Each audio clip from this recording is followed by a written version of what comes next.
Welcome to Behind the Scenes with Susie, where we go behind the scenes with people in the entertainment industry and all walks of life. Today, our special guest is Elizabeth Blake Thomas. Elizabeth Blake Thomas is a British award-winning storyteller and philanthropist based in LA. She recently directed her latest feature film during the pandemic. It's called Will You Be My Quarantine? And it's a rom-com. It stars Jodi, Sweetin, and we all know her from Full House, Fuller House, and other movies. And it's set to release this year. Elizabeth's recent film, Evie Rose, starring Oscar-nominated actress Terry Moore, premiered January 2021 on Amazon. Elizabeth is the founder of Mother and Daughter Entertainment, whose motto is making content that matters.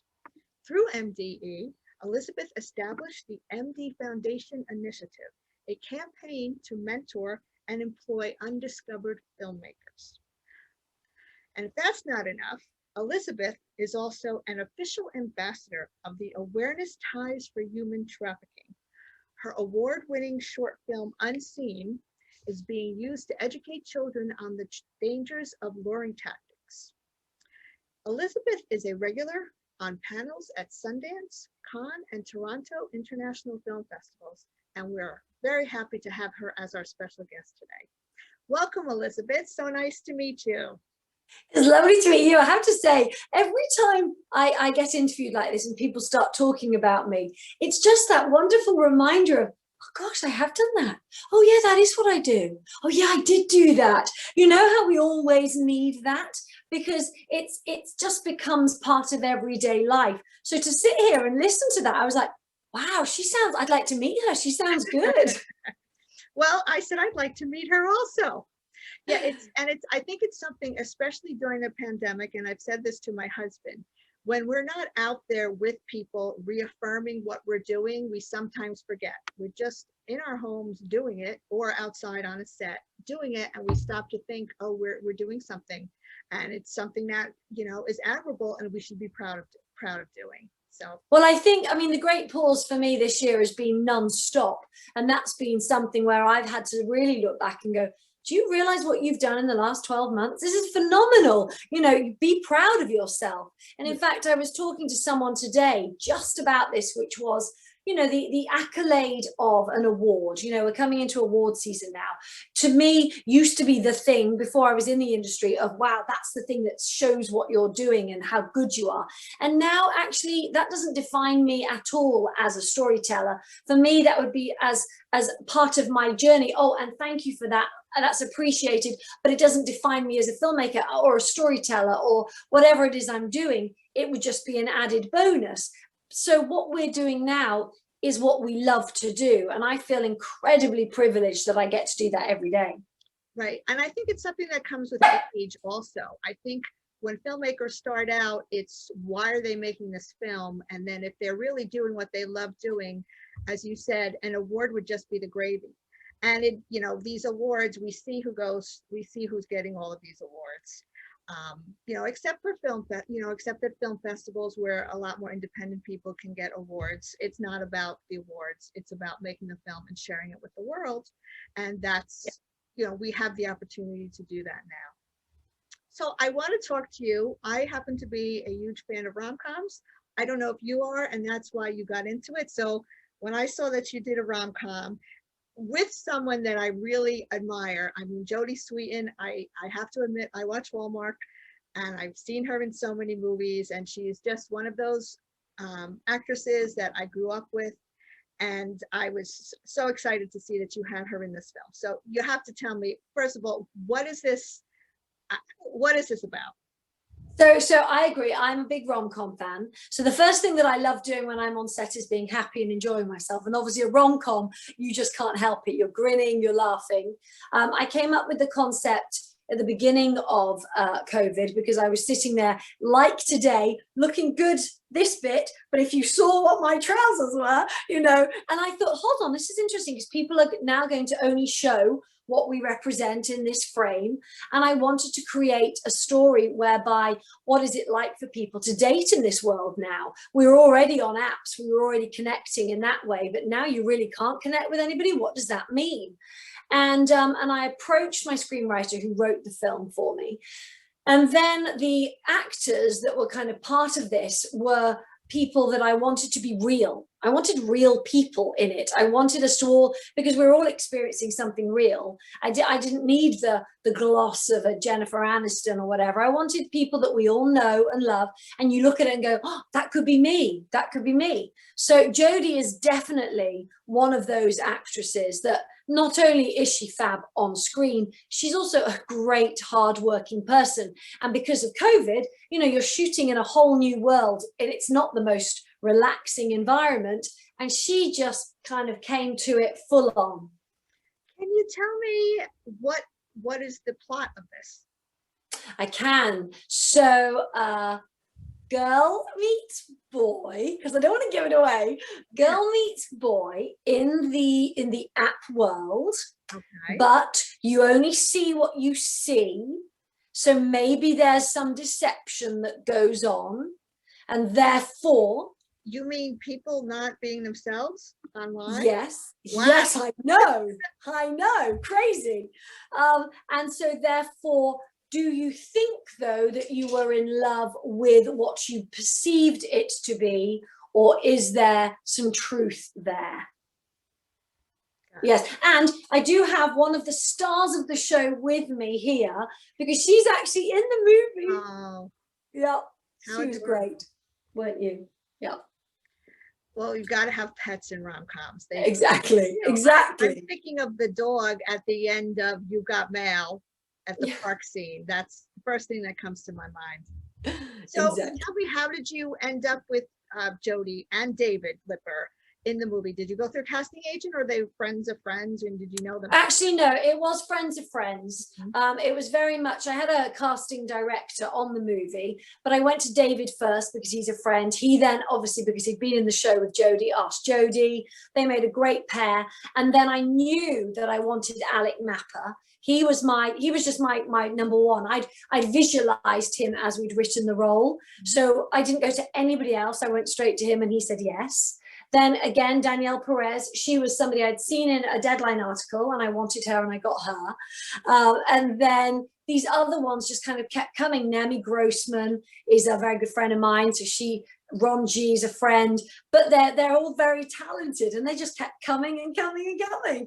So it made an incredible ensemble, which is what I believe a rom-com needs. So I'm thinking of the timeline in my head, going from pre-production to production, all within the span of the pandemic. So it sounds like your pre-production was pretty fast. So I did, the concept came up to me in April.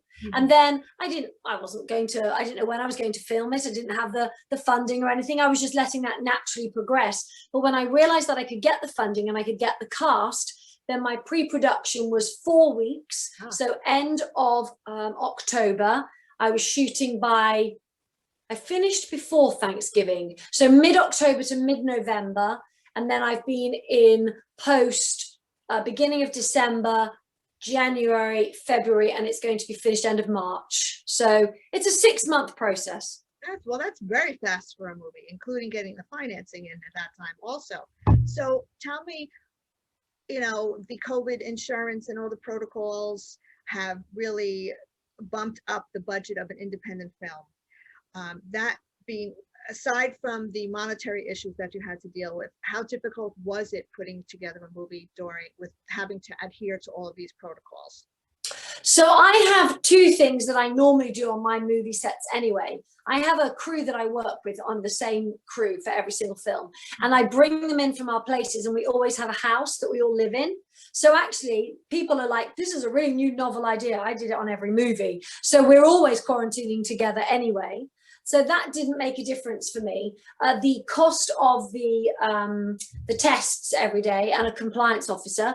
Yeah. But again, I work with small crews. So it wasn't like I needed to suddenly go from a 100-person crew down to my usual 25. I normally have 25 people. So all of that worked for me. The thing that was difficult, oh, and I did reduce the number of days. Normally, again, I do just film in a small period of time. But for this one, I did 8 days. My pre-production was the important aspect, so that when I was on set, I was literally saying action, cut, action, cut. And my cameras, I had one camera shooting 3 angles for every person. So sometimes in scenes, I've got the options of 3, 6, 9, 12 angles, and the way the zoom worked. So I could make it work within the time frame, the way we lived together, the people. The cost of the tests was something that was, as I said, not normal. But for me, it was more about the, it wasn't the anxiety of every day, but I definitely was aware of, oh my gosh, what if someone gets this? Mm-hmm. And how do we deal with that? Or even the trust of everybody coming in each day and having their temperature taken. What if they're ill? What if someone's ill on set? We had to trust everybody. Guys, you've got 8 days. Just commit to not going off and doing something you shouldn't. Right. And also, you know, taking responsibility for us knowing that, guys, if you get ill, then you won't have a movie to work on, you know. Right. How many locations did you use?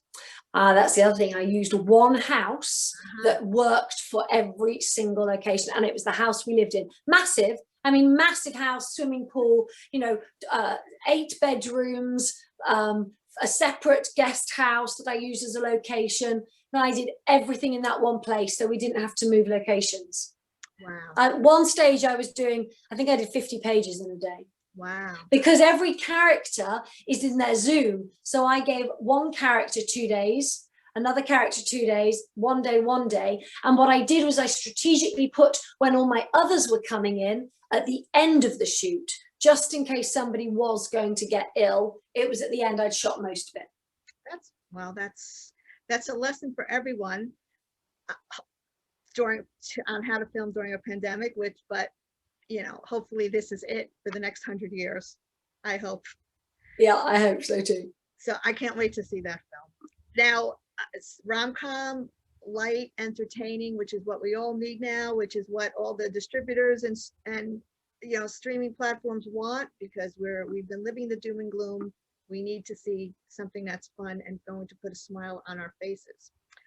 But you also, getting back to mother and daughter entertainment, you also make films with meaning, and your short film Unseen strikes a chord with me. I'm also working on a film called Angie Lost Girls. It's a narrative feature about a girl that gets trafficked. This is such a topic. You know, I've been speaking, I will actually go to young girls and say, have you ever heard of this? They don't teach it anywhere. They don't talk about it in schools. So I think that the entertainment industry and filmmakers need to really get the word out on this. So tell me about why you did Unseen and what kind of effect you think it's having. Well, actually, I'll start with the educational element, because that's the purpose of it. Mm-hmm. The purpose is for that people can have this to start a conversation. And there are projects out there that show the darker side of things, and I didn't want to do that. I wanted to have a project that 7-year-olds could watch, 8, 9, 10, and they could sit there with their parents and discuss it. And then the biggest element was the social media. You know, in the olden days, I was concerned about my daughter being taken from the playground, whereas nowadays, actually, they can be taken via social media. And all it takes is for us to be in another room as a parent, and there's somebody that thinks there's somebody else, they're pretending to be someone else, and it's the dark side of the internet. And these kids are writing things on there without realizing that there's a bigger, a scarier world. You know, they hashtag I'm unhappy, hashtag hate my parents. Well, these predators are on there looking for that, looking for these innocent girls who don't realize what they're writing is having such an effect. And then they get somebody that says, oh, well, I'll be your friend. And, oh, I've got this competition. So this was based on a true story about a young girl who did apply to a modeling competition. It's called Fame Lure. And so it's something that is definitely prevalent. And once this girl was actually, she was taken, she was actually found 5 years later. and she was living at home. But it was a story that I believed it should be told, and it should be a wake-up call for parents, for kids, for young people. You know, even I'll sometimes go on the internet and go write something and go, well, that was stupid, I've just told everybody where I am, or you know, or where I go to shop, or somebody could find me. And we have to trust that the majority of time it's going to be safe, but to have that awareness is important. Yeah, and this is a big issue.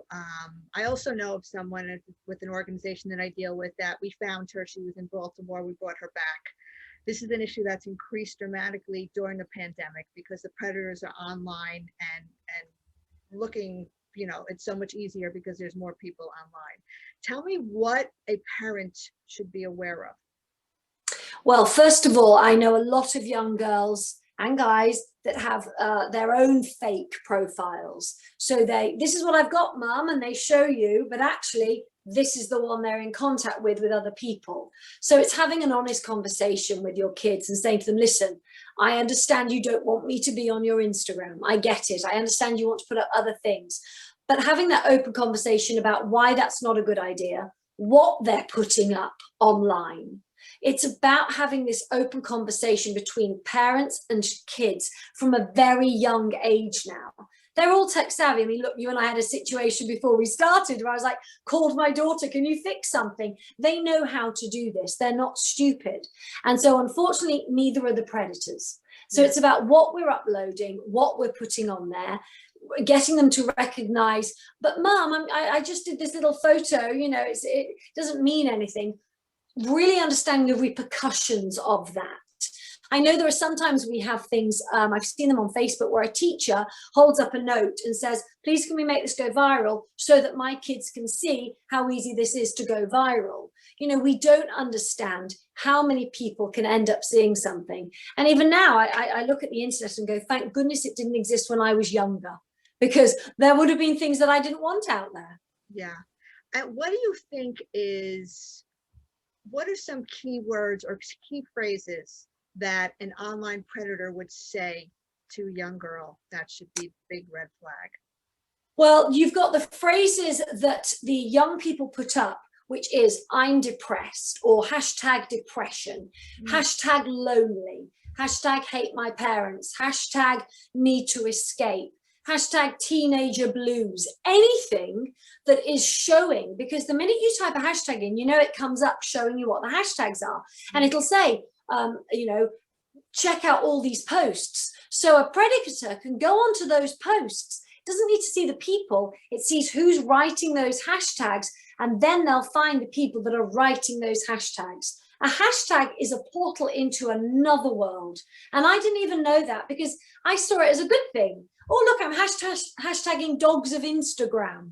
You know, I didn't see it from the other side. Right, right. And the predators know exactly what hashtags to look at. Yeah, it's very scary. And there's just so much more for a parent to do.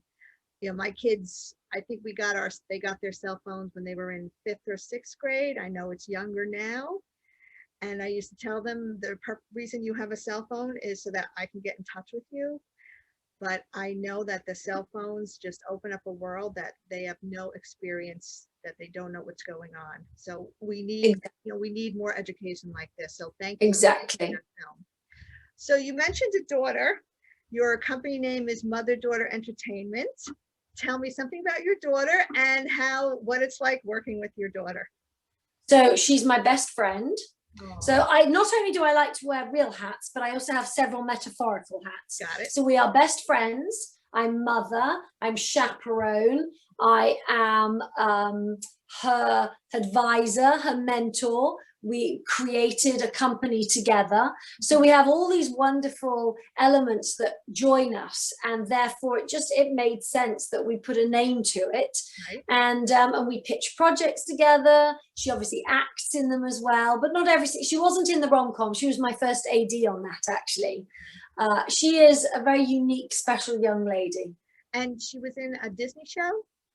That's right. She was in the Disney Plus movie Secret Society of Second Born Royals, which was released in September. Oh, very cool. Very cool. Congratulations to her. Thank you.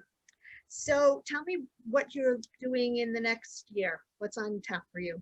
We have a lot. So actually, just before I was speaking to you, I was on with my incredible assistant, who is my right arm. Actually, no, maybe Isabella's my right arm. She could be my left arm. And we were talking about the projects that we've got planned. We have several movies that we're just pitching to places. So we've got something that's sitting at Sony at the moment. We also have our own projects that we know we're going to make, whether they're taken by, studios or not. My second book's coming out, I think 20th of April. My second podcast is currently out.